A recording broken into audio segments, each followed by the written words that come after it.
Kei ngā whānau e noho ora mai nā I roto I o koutou kāinga, tēnā koutou katoa. Nau mai hoki mai ki Tapatahi, ki konei anō tātou wānanga ai matapakihia I ngā take o te wā. Welcome to Tapatahi, Māori television's special program that tells you all you need to know about COVID-19. Tapatahi literally means to unite and is taken from the well-known Māori song Tūtera mai ngā iwi. And it's all about doing this together, so if you have a question or comment, please let us know. Well, coming up on the show, sport is one of our greatest pleasures and pastimes, either as players or those who participate from the sidelines or in front of the telly. But COVID-19 has halted all sport for now, from the Olympics down to grassroots school sports. Coming up on Tapatahi, we talk with the chair of Māori Rugby, Whai Palmer, former radio sport host Mark Peard, and Tall Blacks and Breakers basketball player Jordan Ngātai. Chelsea Groupfield also joins us to talk about the impact of COVID-19 on sports. And what is being done to support the homeless? We discuss the effects of the pandemic on the communities of Rotorua and Whangarei. And as we promised, the tūhaka whānau have a special message and waiata for us.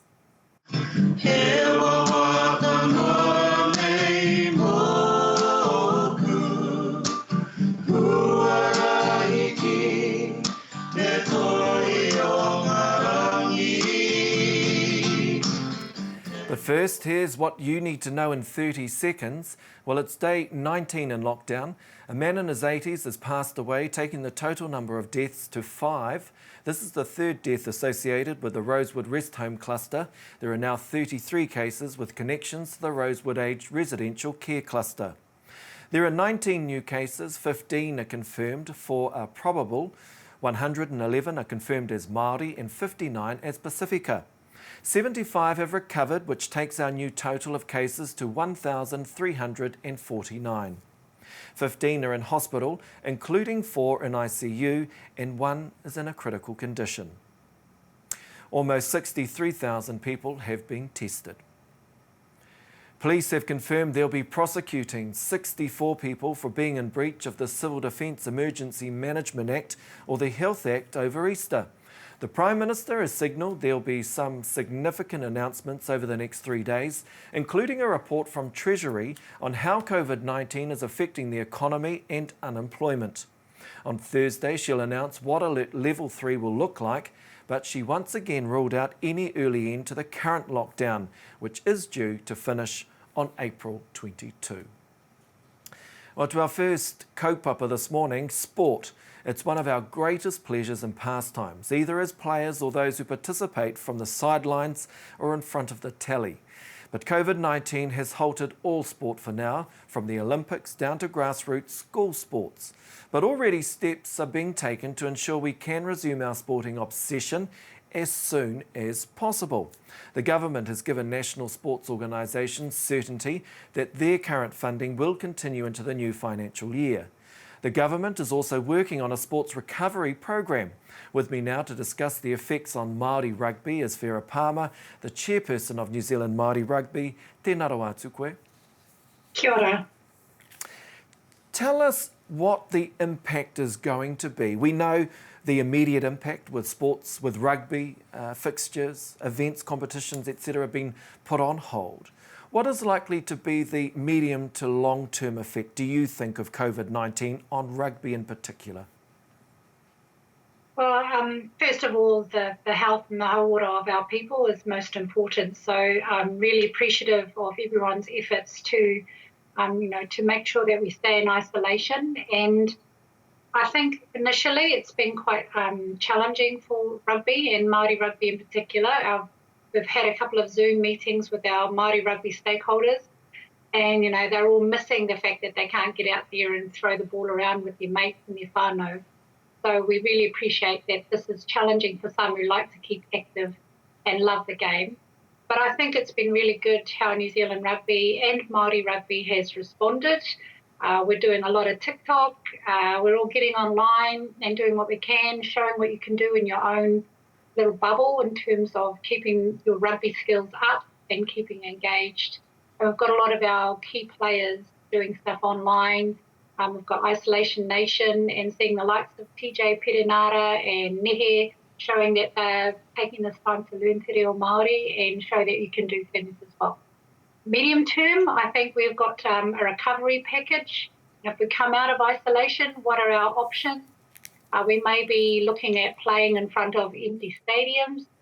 Māori rugby, I think, will be fine. Funding has been frozen at the moment in terms of activities we can do, but we just have to be creative about how we can recover from this. What happens to the All Blacks and the Māori rugby team, the Māori All Blacks? So the Māori All Blacks were scheduled to play test matches overseas in July, and that's probably unlikely to happen with all of the travel restrictions. So that's all been put on hold, same with the All Blacks as well, although the All Blacks are hoping that by November that they can play some rugby. We might have to be creative and think about options at the end of the year. It might be the Māori All Blacks can play in a domestic kind of competition of some sort. So we've got all these different scenarios that we're thinking of, and front of mind for me is what we can do for the Māori All Blacks and what opportunities we can provide for our Māori players. Because, of course, if we do come out of lockdown, it's still going to be months away before travel restrictions, as an example, are lifted, right? And that's going to be quite a big challenge for both teams. Yes, it is. And we've also got another team that's been announced this year, and that's the All Blacks 15. So we have to think about, and I hate to say this, but revenue generating opportunities, because, you know, we've got no product at the moment that we can put on television or anything like that. So we need to think, once we get out of this and we can start playing rugby again, what's going to bring in some revenue so that we can keep the whole system healthy. And of course, another great team, the Black Ferns, how will they be affected? At the moment, they are a priority because we've got the Rugby World Cup 2021 coming up, and there has been no indication from World Rugby that that's going to be postponed. So I'm having a hui after this actually about what we can do to keep that going. So the Black Ferns are still planning as if they're going to be playing games later in the year. Once again, we'll have to be creative if that's not an option, and maybe play test matches against Australia if we can get them on board, or maybe just having a Māori team that they play, or a Super Rugby kind of situation, or even looking at the Wharapama Cup and how we can have that up and running in some way. So we are looking at all those options if we can't play overseas teams. It is good that you've mentioned the options that you are currently considering. And obviously your first option would be some type of domestic competition or opportunity, and then maybe a trans-Tasman if travel restrictions, for example, were to be lifted between here and Australia, right? Is that part of your thinking? Yes, we are coming up, as I said, with all these different options, and it's very fluid. Like, we've had lots of meetings. The Māori Rugby Board and the New Zealand Rugby Board are meeting over Easter even, just talking about all the options. You know, we've got to look after our staff and our people. That's the first thing, and then we've got to look about how we can survive as an organisation, and then how we can thrive once we get out of this. And I know Māori rugby will thrive. People will do it irrespective of whether or not they're going to get paid. You know, we love the game. Then we've got to look at how we can keep our Māori people in jobs. There are a lot of Māori employed within rugby, so we're just trying to make sure that we think about all those different options. Sure. What about grassroots rugby and the effect that this could have on grassroots playing rugby in our communities, obviously widely supported and very, very popular? What sort of thinking has been done for grassroots rugby? That's the area I think that people will just want to play again. I'm a bit of an optimist, and I think that once we come out of this rahui, people will just be amping to get back into club rugby and school rugby. So I think we might see the grassroots thriving. Heartlands have made a big decision to focus on their clubs and their schools, and I think that's a really positive step, because that's where we want to keep the participation and engagement, because it's about people playing the game, and then everything else will come from that. Thank you for being the optimist, and I'm going to be accused of being the pessimist here, but could we have a scenario where we don't have school rugby being held this year? And I'm just thinking about, for example, the social distancing rules, school closures at the moment, etc. and what we're currently working through and looking at, isn't that a real possibility? It is, and we're trying to figure out ways of maybe we can do testing, and if people test negative, once the testing kind of becomes more speeds up a little bit, maybe we could do that. And it's about not playing in front of crowds.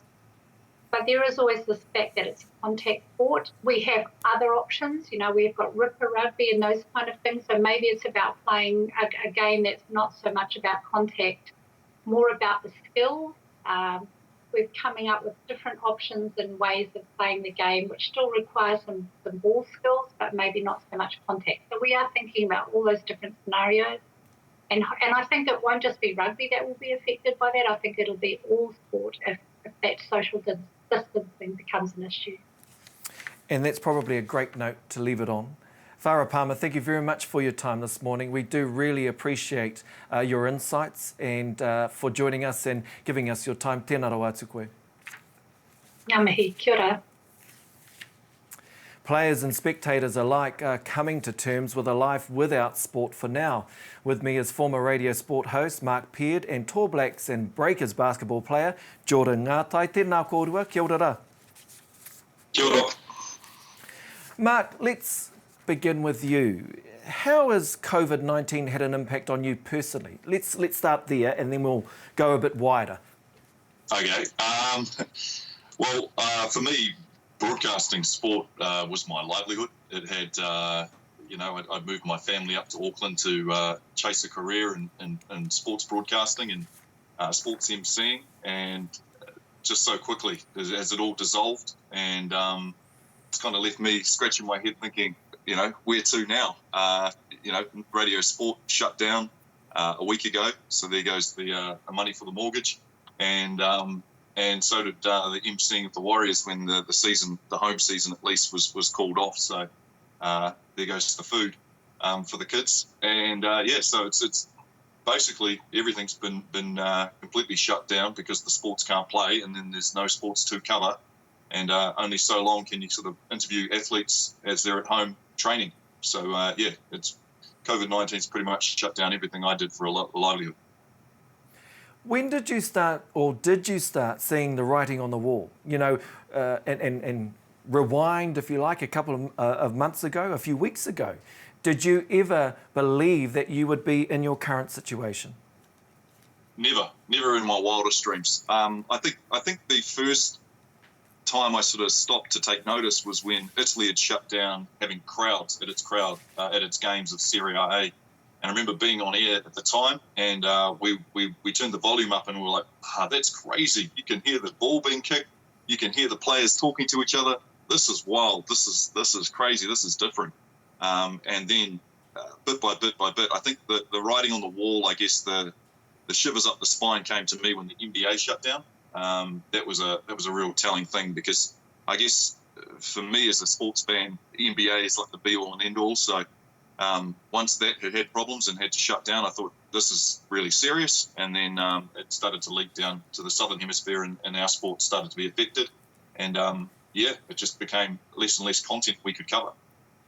Jordan, tell us about your situation. How has COVID-19 affected you?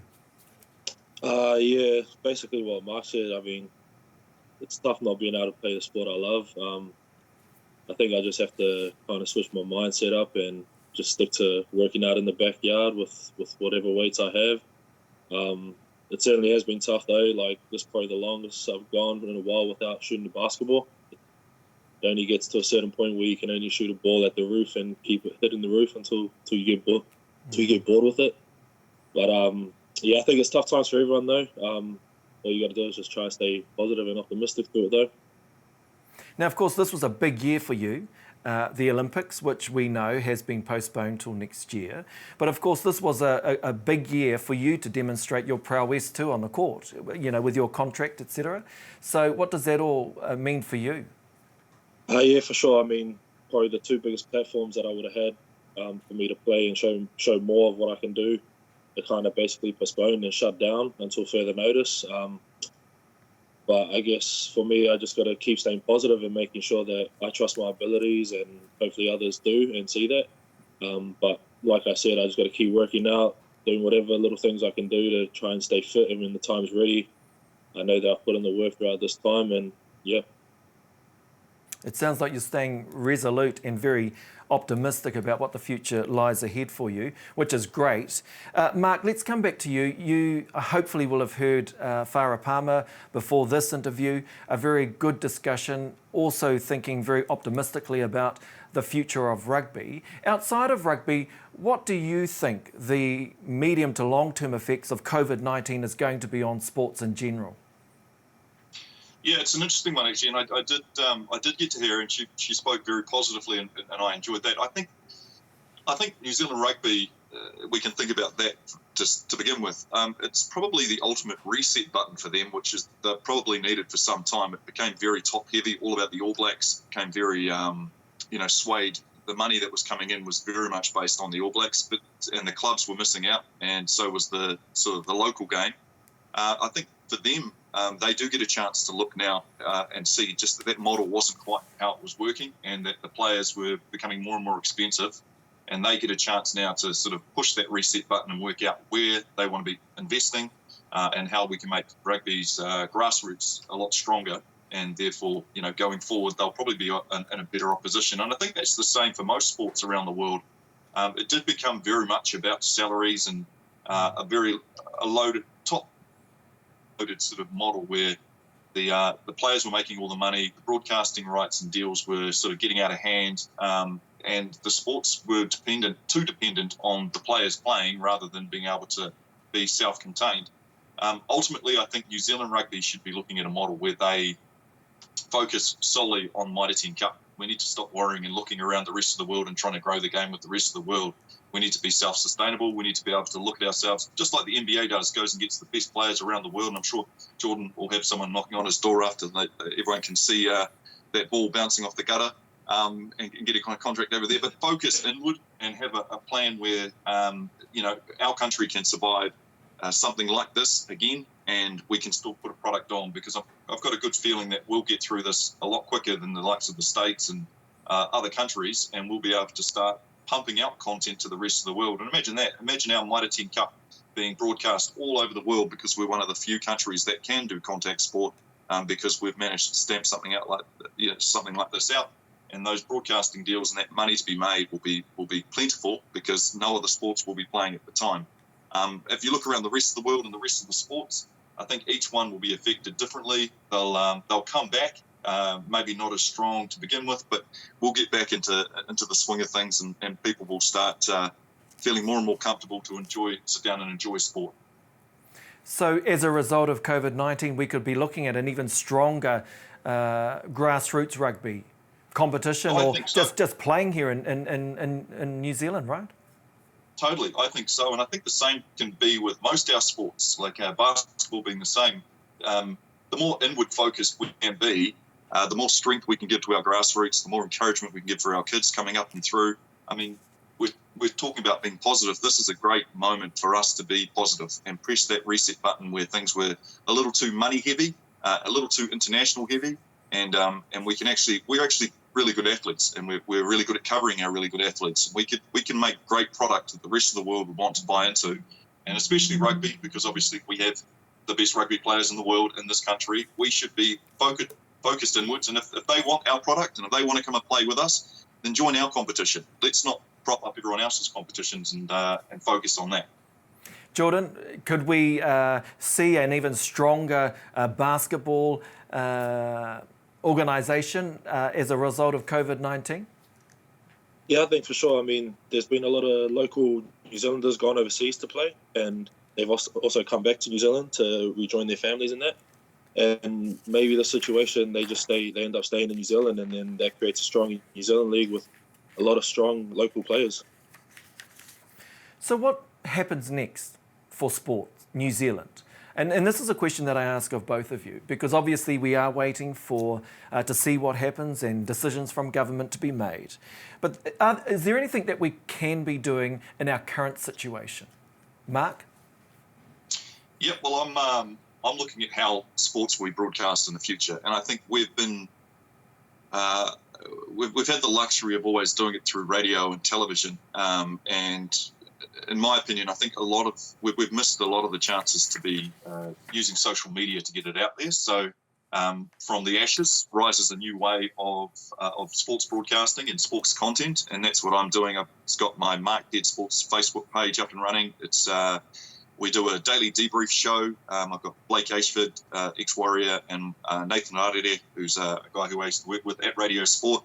And for an hour there, we'll just broadcast out a show that has different athletes on it, talking about what they've been doing in lockdown. But then that grows and evolves into what can be within sport when we can get out of lockdown. Where we can actually utilise the online space to get it out there, because that's where the younger audience is. That's where the kids are. You know, I might not be that sharp on the old TikTok, but we can still make great content with our athletes, and it kind of opens up the door to where I think there was a massive gap between media, the players, and the fans. I think there was a big gap there. This can very much crush that gap down, and we can all be sort of as one. And I think, when we know our athletes on a personal level, and we feel like we connect with them on a personal level, when they knock the ball on, when they miss a shot, and they seem like a person who, yeah. We did just lose you a bit there, Mark, but great kōrero. Jordan, what's your message to other athletes like yourself who are currently doing what they can to stay positive, to stay optimistic about what the future lies ahead for them? What's your message to them? I think what you just said, staying optimistic, staying positive. I mean, it's a good time to be with your whānau and help them through this tough time as well. But also just being there. I mean, the best thing you can have is family time. And I think in this time, having 4 weeks of lockdown, you got nowhere else to go, can't really do a lot of things. I mean, being with your family is awesome during this time.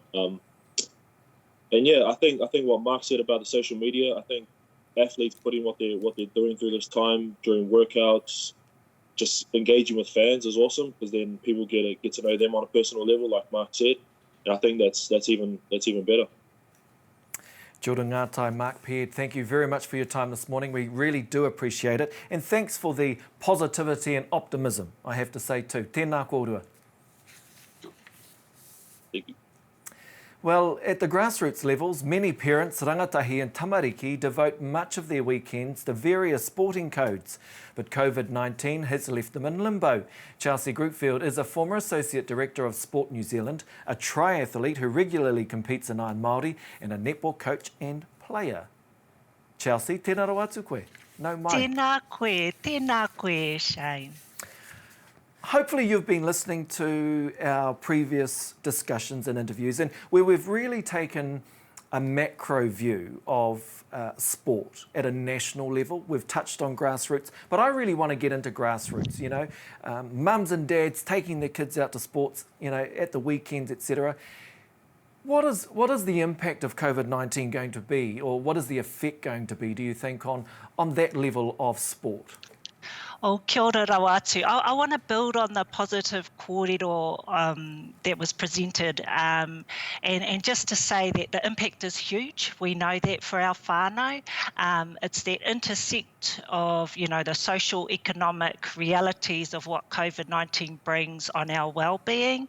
But what I'm really heartened to see, and Mark alluded to his Facebook presence, is this emergence of whānau Māori led by many mama bears driving physical activity in their homes. So, for example, one of the groups that I've recently joined is led by Heather Skipworth, founder of I'm Māori, and it's a hikoi oma towards the end of COVID-19, and 200 whānau signed up overnight. We've got Māori businesswomen from Hine, MFS Solutions, from Elise New Fitness, all these amazing wahine Māori setting up up free fitness groups for mama bears, for tamariki, for kaumātua of all ages. So we're seeing a real resourcefulness. If ever there was a time for our Maori traits to come forth, it's now, and we're really seeing that. But we need to balance that with reality. And the reality now for many whānau is that they're struggling. Food security, having a safe place to stay, those are priorities for many of our whānau. So we need to be realistic around how we can continue to encourage whānau to be active as a part of their day, to prioritise that for the health and well-being of us all. So isn't it great that we are seeing, quite a significant increase in physical activity across the motu, within our own whānau especially. As whānau, as Māori, as people, we do reach out to sport or physical activity, right, as a way to help us overcome challenges or barriers that we may face. Picking up on your point around the challenges and the struggles that many whānau are facing at the moment.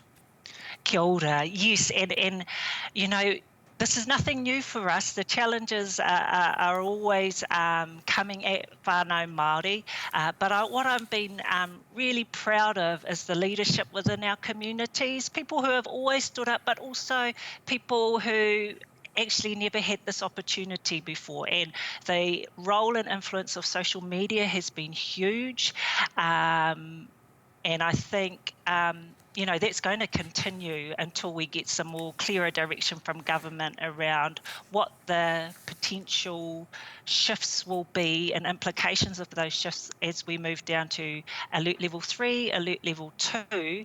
How will those restrictions be taken away, or what are the activities that we'll be able to engage in as we move through the different levels? What do you think about the government's response, in particular to sport? Are they doing enough? Are they saying the right things? Have they put in place the right things to be able to help us through these times? Oh, look, as an ex-public servant, I'm actually really proud of the government's response and the work that has been going on behind the scenes. From a sport and recreation perspective, I think the messages I've been hearing from Sport New Zealand have been great. The focus is on the health and well-being and safety of New Zealanders first and foremost, and second, protecting the sports system, giving some stability and assurity to the system, to our national sporting organisations, to our regional sports trusts, to our athletes and coaches, and looking after them. And then with a mind to the future, how do we get through this? What will the sports system and sport world look like beyond COVID-19? So really proud of the efforts that have been put in and the focus on health and well-being of New Zealanders first. What a great way to end our conversation. Chelsea Greenfield, thank you very much for joining us this morning. E mihi atu ana mātou ki a koe, tēnā rawa atu koe. Kia ora rawa atu. Well, we're changing tack now ki tētahi atu kaupapa nui whakaharahara nei. Throughout the motu, Māori organisations are working hard to house the homeless and move people living in homeless shelters and hostels into isolation-proof accommodation. In Rotorua, Tiny Dean and his wife Lindley from Visions of a Helping Hand have housed nearly 200 people in motels since COVID-19 began. They include mums and children and rough sleepers with complex issues such as drug and alcohol addiction. In Te Tai Tokero, 155 Community House worked with other Māori groups to house over 50 homeless people, including a 78-year-old who was living in a tent. Tiny and Lindley Dean from Rotorua and Richard Pehi from Whangārei join me now. Tēnā koutou. Kia ora. Tēnā. Tiny, let's begin with you. Tell us what are you seeing on the ground in Rotorua? On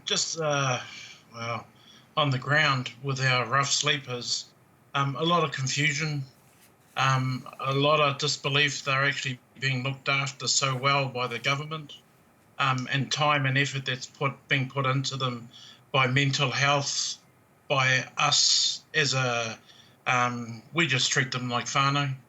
We just, we don't judge them. But in saying all that, it's been really, really hard. Can you tell us what you mean by they're surprised that they're now being helped? That would suggest that they weren't being helped pre-COVID-19. Can you just talk us through that?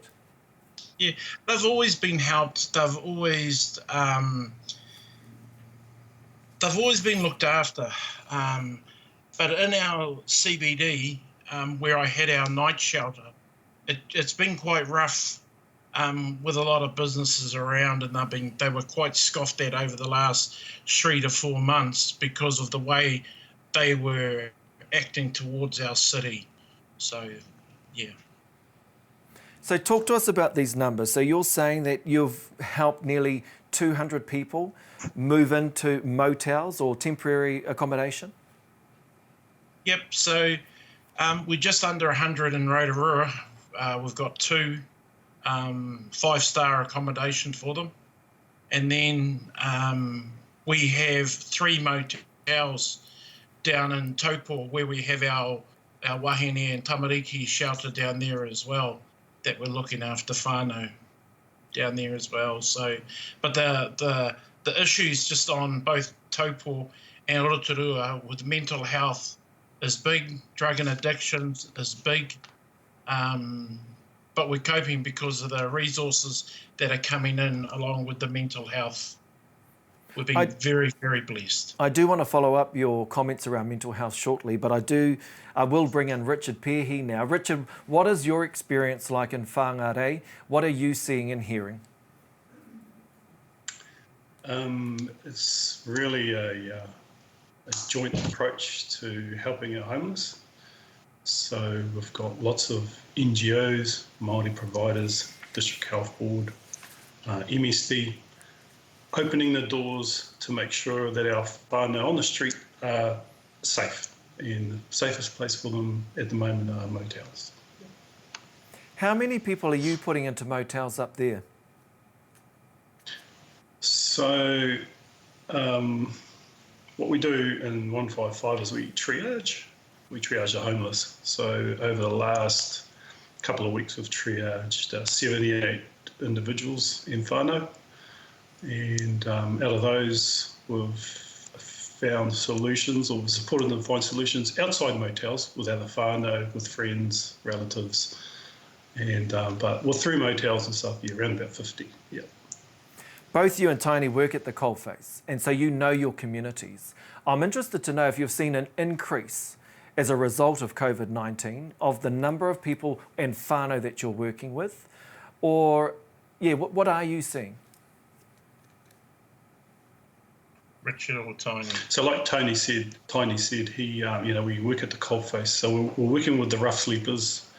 Initially, we were able to get them really quickly because we're with them all the time. So we house them first. In the last couple of weeks, we're starting to get people in cars, people who are struggling to maintain their tenancies and stuff like that. So it's slightly changing a little bit, but initially it was our rough sleepers. Tony, what about in Rotorua and Taupo and the communities that you're working? Have you seen an increase in numbers that you're working with now, as opposed to pre-COVID-19? Yeah, Rotorua's been the same, the whole lot. We've literally worked with everyone that we have here at our wahine and tamariki and our night shelter. In Taupo is a totally different story. We have seen a lot more people that we've never seen before, ever. A lot of them, yeah. So yeah, definitely in Taupo.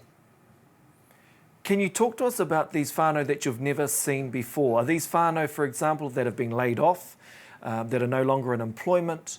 What are their situations like? Yeah, a lot of them have been laid off, I've been told.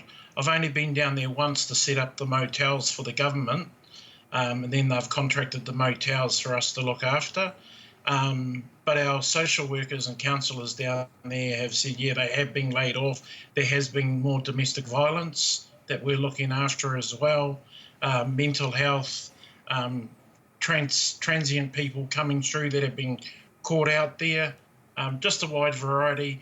But once again, the drug and addictions down there is quite big, and so is the mental health. So we're quite good that we've been really, really helped by the DHBs. And same thing what Richard was saying, you know, the government for us has just been so behind us the whole way and just asks us, what do you need?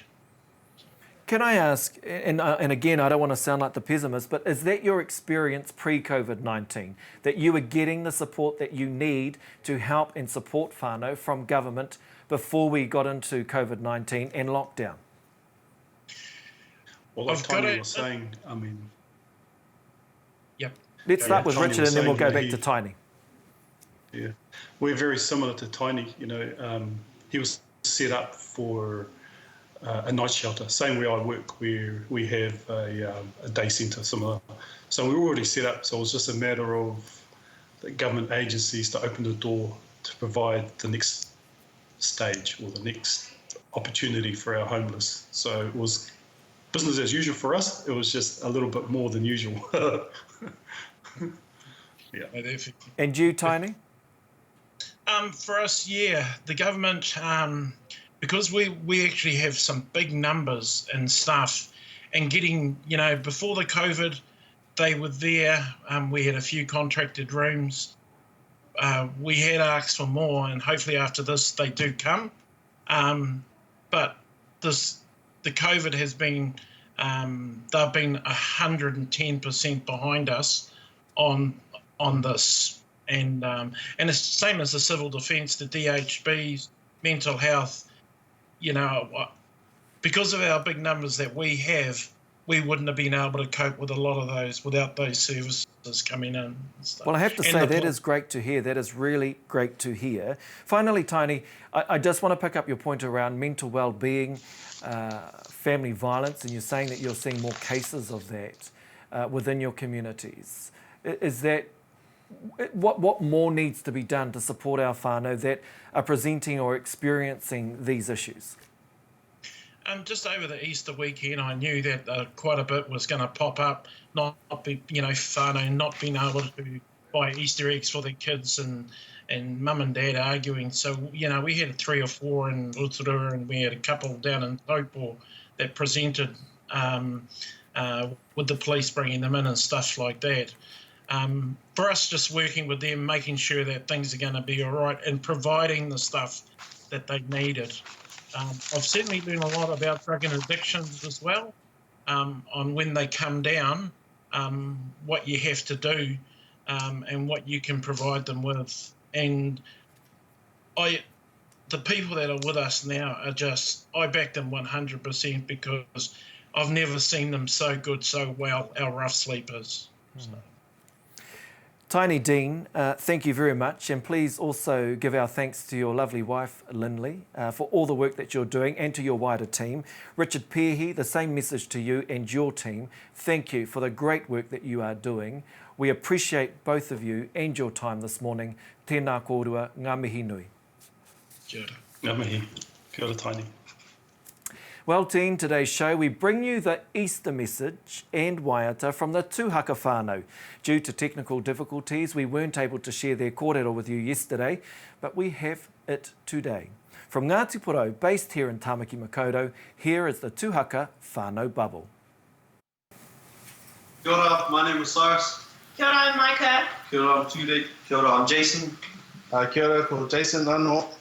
Kia ora, I'm Justine. Kia ora, I'm Charles. Kia ora, I'm Jessie. Kia ora koutou, and thank you very much for joining us this morning. And what a good-looking whānau you are too. Maybe we can start off with Mum. Justine, how has lockdown been for you? Oh, it's been fine. I'm actually a real home person, so I don't mind being at home. It's just trying to find stuff for us to do all the time. But apart from that, it's been all good. So what are some of those things that you've been finding to keep you guys occupied and engaged? We have a lot of board games, so we've been playing a lot of Monopoly, cards, doing a lot of baking, so eating a lot, and we like to sing a lot together, so we, randomly sing all the time. So we're managing to find stuff to do. I'm looking around trying to see who wins Monopoly. Is that you, Cyrus? No, it's usually Micah. Maika, eh? Awesome. So how have you guys been coping, the kids? We've been all right.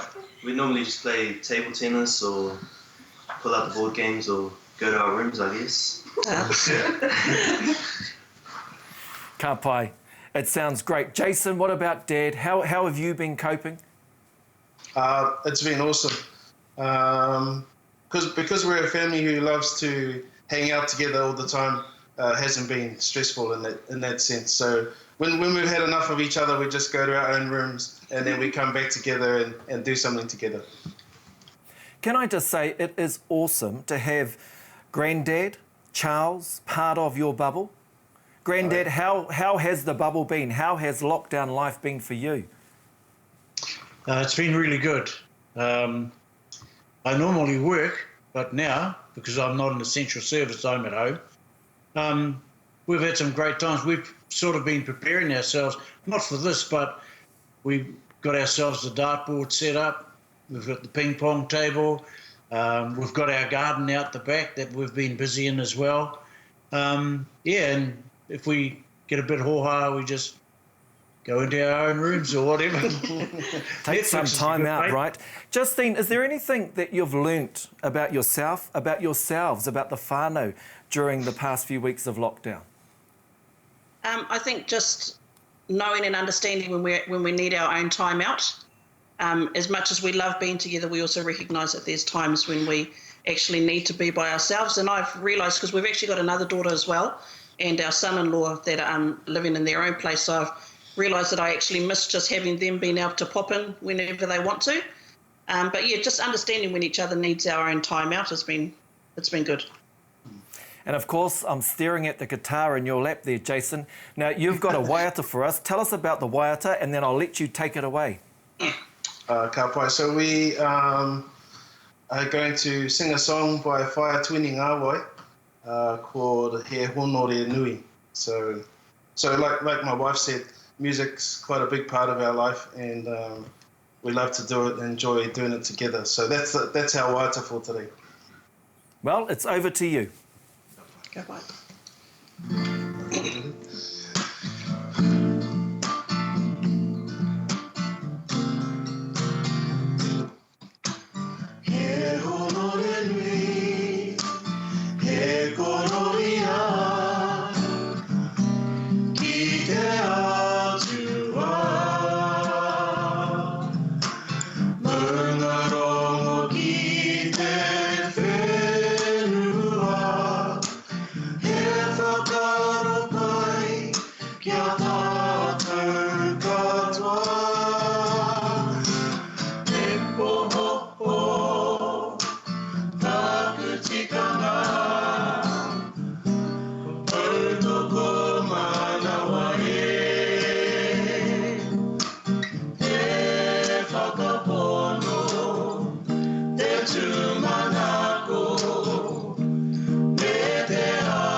Ka mau te wehi, tēnā rau atu koutou.